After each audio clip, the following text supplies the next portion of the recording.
माध्यम से आपको बहुत ही महत्वपूर्ण जानकारी देने जा रहा हूँ और जैसा कि आपको मालूम है मैं खुद भी जीडीएस पीपीएम हूँ। आपको इस वीडियो के माध्यम से संपूर्ण और सही जानकारी आपको प्रोवाइड करवाएँगे, जीडीएस नियमितीकरण के संबंध में, 8 पे कमीशन के संबंध में। तो आप लोग जो है वीडियो को पूरा देखिए और अपना-अपना सजेशन भी दीजिए कमेंट बॉक्स में कि इस प्रकार से रणनीति बनाना चाहिए जिससे कि जीडीएस को भविष्य में लाभ हो सके। अब देखिए रियलिटी क्या है हम आपको इस वीडियो के माध्यम से बताने जा रहे हैं 8वें वेतन आयोग के संबंध में, साथ ही साथ नियमितीकरण के संबंध में। आप लोग एक चीज़ देख रहे होंगे कि ये लेटर जो है, ज्योतिराज सिंधिया को जो भेजा गया है 8वें पे कमीशन के संबंध में, ये लेटर सभी जगह जो है सर्कुलेट हो रहा है।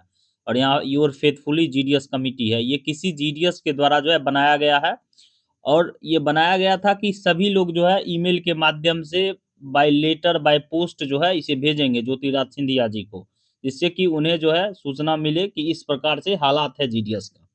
अब देखिए रियलिटी क्या है हम आपको बताने जा रहे हैं। देखिए, आज के दौर में आपको भी पता है कि 50% जीडीएस ओल्ड है, 50% जीडीएस न्यू है। जो पुराने वाले जीडीएस साथी हैं उन्हें किसी भी प्रकार का कोई मतलब है ही नहीं, जो रियलिटी है।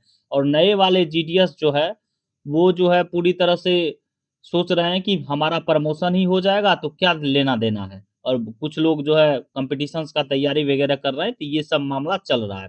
मेरे द्वारा कैंपेन भी टारगेट के संबंध में चलाया गया, मात्र हमको लगता है 100 ईमेल भी नहीं भेजा गया। डिपार्टमेंट को, ज्योतिराज सिंधिया जी को या minister of communications for state को नहीं भेजा गया। तो आज ये दुर्दशा जो है जीडीएस का, वो जीडीएस ही खुद है, जो रियलिटी है, सच्चाई है। और एक चीज़ और भी हम आपको बताने जा रहे हैं। आप लोग सोच रहे होंगे कि इतना आसानी से जीडीएस को 8वें वेतन आयोग का लाभ मिल जाएगा, तो वो बहुत आप लोग गलत सोच रहे हैं। बहुत ही मुश्किल है 8वें वेतन आयोग का लाभ। अब देखिए हम क्या बताने जा रहे हैं, सरकार क्या रणनीति बना रही है, हम आपको इस वीडियो के माध्यम से बताने जा रहे हैं। अब पूरी तरह से आपको क्लियर हो जाएगा। देख सकते होंगे आप लोग जो है यहाँ पे, आप लोग देखे होंगे कि एनडीसी नोडल डिलीवरी सेंटर का जो है निर्माण हो रहा है। Nodal delivery, non delivery branch post office का। तो नॉन डिलीवरी जो ब्रांच पोस्ट ऑफिस यहाँ पे बन रहा है, जिसमें सिर्फ बीपीएम को रखा जाएगा और एबीपीएम को जो है एसओ से डाक बंटवाया जाएगा। यहाँ पे आप लोग जानते ही होंगे, मैंने आपको सूचना भी दिया है, वीडियो के माध्यम से पूरी तरह से आपको जानकारी भी दिया है कि बीपीएम जो है अब सीधे ब्रांच पोस्ट ऑफिस में सिंगल एक पोस्ट रहेगा बीपीएम का, और एबीपीएम जो है एसओ से डाक लाके उनको जो है डिस्ट्रीब्यूट करेंगे, वितरण करेंगे, उनको क्षेत्र बांट दिया जाएगा 4 घंटे के हिसाब से। अब देखिए डिपार्टमेंट क्या तैयारी कर रहा है, हम आपको इस वीडियो के माध्यम से बताने जा रहे हैं।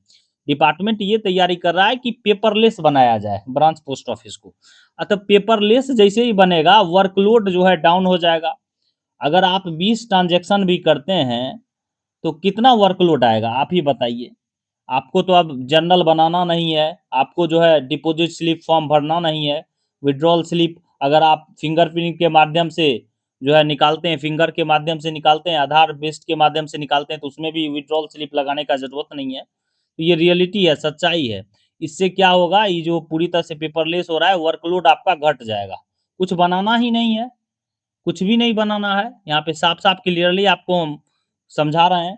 तो ये वर्कलोड घटाने का प्लान चल रहा है डिपार्टमेंट का, जिससे कि आप मात्र जो है जो 5 घंटा 4 घंटा अभी स्लैब बना हुआ है, उससे ज़्यादा वर्क नहीं हो पाए ब्रांच पोस्ट ऑफिस में। और सबको जो है ब्रांच पोस्ट ऑफिस में सिंगल बीपीएम बना देगा। तो बीपीएम बना देगा, 5 घंटा ऑफिस चलाइए 10 से 3 और उसके बाद जाइए आप अपने घर पे। ये प्लान चल रहा है। आपका वर्कलोड ही नहीं होगा 5 घंटा से ज़्यादा का, कितना भी रिव्यू कर लेगा। और पेपरलेस हो जाएगा तो जर्नल ना लिखना है, ना कुछ करना है, सिर्फ जाना है, अपने डे बिगिन करना है, डे बिगिन करने के बाद जो है आपको ट्रांज़ैक्शंस कर लेना है। ट्रांज़ैक्शन करने के बाद हो गया, बात खत्म है। अब डिलीवरी से आप बीपीएम को कोई मतलब ही नहीं है, डे डे एंड करेंगे और निकल चलेंगे। जब अकाउंट खोलेंगे तभी ना आपको जो है अकाउंट ओपनिंग फॉर्म वगैरह भरना है। ये रियलिटी है। और जो जिस बीट में पड़ेगा, जो भी एबीपीएम का, वो लेके जाएगा आपका डाक। यही सच्चाई है। तो वर्कलोड जो है पूरी तरह से घटाने का प्लान है, पेपरलेस बनेगा, स्टेशनरी भी बचेगा और वर्कलोड भी जीडीएस का घट जाएगा। ये सच्चाई है। आज जो जीडीएस का दुर्दशा है, हम लोग एक साथ संगठित नहीं है। महादेविया जी को, एआईजीडीएसयू के जनरल सेक्रेटरी को, वो हड़ताल जो दिसंबर में हुआ था उसके चलते डिसमिस कर दिया उनको, और अभी तक उनका रिवोक नहीं हुआ है। और भी दूसरा यूनियन है जो जीडीएस की मांगों को लेकर रखता है। आप देखे होंगे अभी तक कोई भी किसी भी प्रकार का सुगबुगाहट है, कुछ भी नहीं है सुगबुगाहट। यूनियन में भी नहीं है कि भाई कम से कम पत्र भी तो लिखिए, सप्ताह में 1 बार 2 बार इस संबंध में पत्र लिखिए कि कमेटी का कम से कम गठन हो जाए। 8वें वेतन आयोग के लिए कमिटी का गठन हो जाए, जिससे कि जीडीएस का भी पूरी तरह से मापदंड को जो है रिव्यू कर दिया जाए, सैलरी को रिव्यू करके 8वें वेतन आयोग के अनुरूप जो है उनको लाभ मिले। लेकिन ऐसा कुछ है? कोई यूनियन पत्र लिख रहा है? कोई भी यूनियन पत्र नहीं लिख रहा है। और जीडी यहाँ पे 50% आपको आपको बोले ही कि ओल्ड जीडीएस को तो कोई मतलब ही नहीं है, घर पे हैं, ऑफिस भी चला रहे हैं, अपना दूसरा काम भी कर रहे हैं, उनको भी सालों से जो है पूरी तरह से अनुभव है कि कुछ होने जाने वाला नहीं है। नए वाले में 50% में बहुत लोग सोच रहे हैं कि प्रमोशन हो जाएगा। भाई प्रमोशन संभव है? एक आप एवरेज निकाल के देख लीजिए, सब सीट जो है लगभग फुल हो गया है, धीरे धीरे सब फुल हो जाएगा। जिनको भी प्रमोशन होना हुआ होगा 1-2 साल में, हुआ तो हुआ, नहीं हुआ तो बात खत्म है। कितना लोगों का प्रमोशन होगा? हर एक साल जीडीएस का भर्ती आ रहा है, एक सर्कल में 100-150 लोगों का होगा प्रमोशन, उससे ज़्यादा का होगा? कुछ ना कुछ तो बच ही जाएंगे, बहुत सारे, मतलब 95% तो जीडीएस में ही बच जाएंगे। कुछ होने वाला है? आज आप इतना टारगेट, हैवी टारगेट है, आप तैयारी भी नहीं कर सकते हैं। बहुत ज़्यादा टारगेट है, 10 बजे से लेकर 5-6 बजे तक आप जो है जीडीएस में घिरे हुए रहते हैं।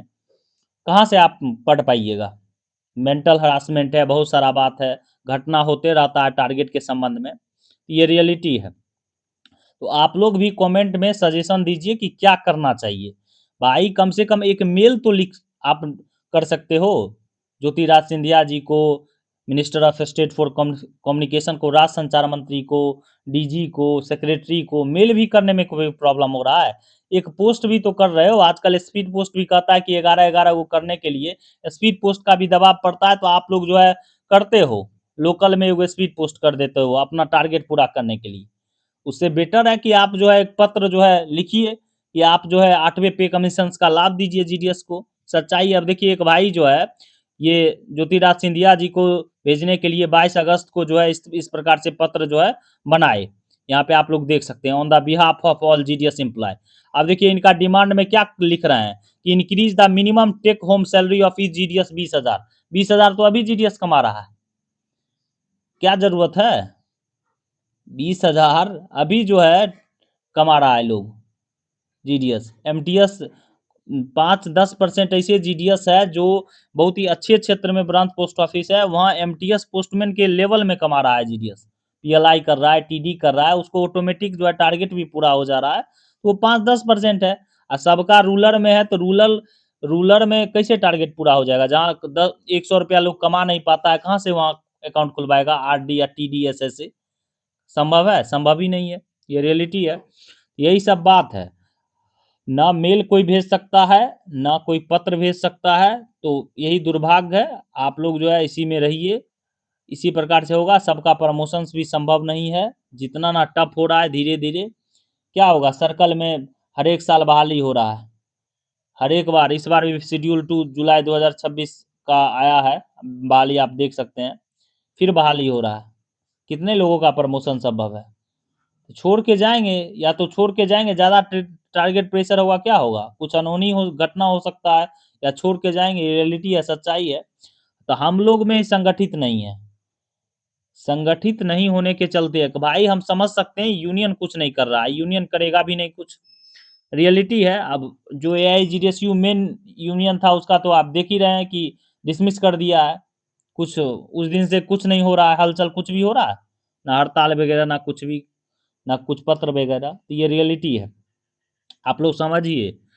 अगर संगठित नहीं होइएगा, कम से कम भाई मेल तो भेजिए, कम से कम आप जो है पोस्ट तो भेजिए। इसीलिए हम कह रहे हैं आप लोग को कि आप लोग खुद जो है सजेशन वगैरह दीजिए कमेंट सेक्शन में कि क्या आगे का रणनीति बनाया जाए। कम से कम टारगेट के संबंध में जो है ईमेल तो कीजिए। हम ईमेल करवाए थे, 100 लोग ने ईमेल किया है, कहाँ से होने वाला है?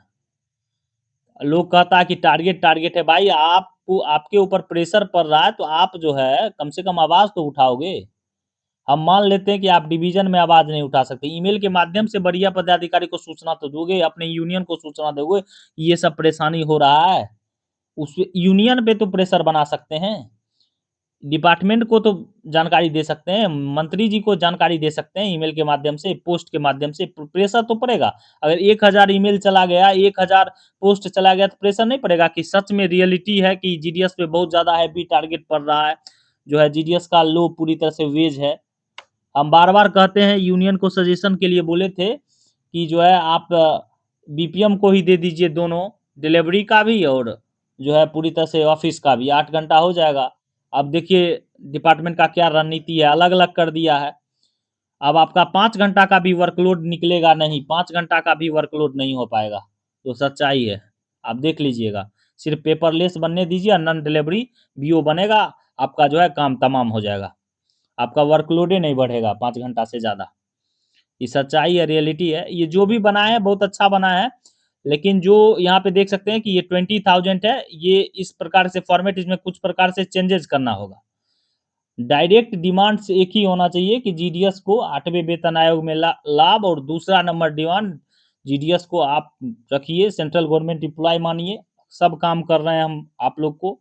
मिनिमम जो है 8वें वेतन आयोग का लाभ दीजिए, साथ ही साथ कम से कम ग्रुप डी में इसको रखिए, उसका क्षेत्र बढ़ाइए, रैशनलाइज कीजिए, बीओ का एरिया बढ़ाइए, जिससे कि अब 500 मीटर 1 किलोमीटर पे एक-एक बीओ है, उसको मर्ज कीजिए, जिससे कि लोगों का जो है आएगा वहाँ पे, डाकघर पे आएगा, चलेगा 8-8 घंटा चलेगा।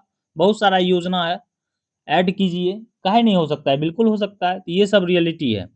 तो आप लोग जो है कमेंट सेक्शन में सजेशन वगैरह दीजिए कि क्या करना चाहिए, क्या नहीं करना चाहिए। सजेशन दीजिए। अगर आप लोग ईमेल भेजने के लिए तैयार हैं, पोस्ट भेजने के लिए तैयार हैं, तो सजेशन दीजिए, टाइम निर्धारित कीजिए सब लोग मिल के, और हम लोग जो है भेजा जाएगा। नहीं तो इसी प्रकार से नॉन डिलीवरी सेंटर बन रहा है, ये बीपीएम को भी 4 घंटा में लगा देगा, बीओ से हटा देगा, और बीपीएम को भी अपना रहेंगे, सिंगल रहेंगे, और उनका भी वर्कलोड घटेगा। पूरी तरह से संभव है। जैसे ही पेपरलेस होगा वर्कलोड आपका घट जाएगा। किस आधार पे आप सैलरी माँग सकते हैं कि सैलरी बढ़ाओ, सैलरी बढ़ाओ? डिपार्टमेंट कहेगा कि ठीक है ना, आप नहीं कीजिएगा, रिजाइन दीजिए, हम दूसरे को बहाली कर लेते हैं। बेरोजगारी इतना है, लोग कर ही लेंगे ज्वाइन। आप तो देख ही रहे हैं, सच्चाई है, रियलिटी है। तो आप लोग जो है रणनीति बनाइए कि कैसे क्या करना है, क्या करना चाहिए। एक साथ मिलके जो है हम लोग ईमेल वगैरह करते हैं, पोस्ट वगैरह करते हैं, यही एक विकल्प है। अब ये नहीं है बहुत सारे लोग कर रहे हैं, जंतर-मंतर पे चलते हैं, तो उसके लिए भी बहुत सारा रणनीति लगता है। ऐसा बात नहीं है कि मतलब ऐसे ही चल दिए। यहाँ तो ईमेल भेजने में प्रॉब्लम हो रहा है, वहाँ पे कितना लोग पहुँच पाएगा? तो ये रियलिटी है, सच्चाई है। यूनियन पे प्रेशर बनाइए, साथ ही साथ ईमेल भेजिए डिपार्टमेंट को, संचार मंत्री को, डिपार्टमेंट को, राज्य संचार मंत्री को पोस्ट लेटर पोस्ट कीजिए। संचार मंत्री को, डीजी को, सेक्रेटरी को, पीएमओ को, इस प्रकार से हो सकता है रणनीति। अगर आप लोग चाहते हैं कि इस प्रकार से रणनीति अपनाया जाए, तो ज़रूर ही कमेंट सेक्शन में अपना-अपना सजेशन दें।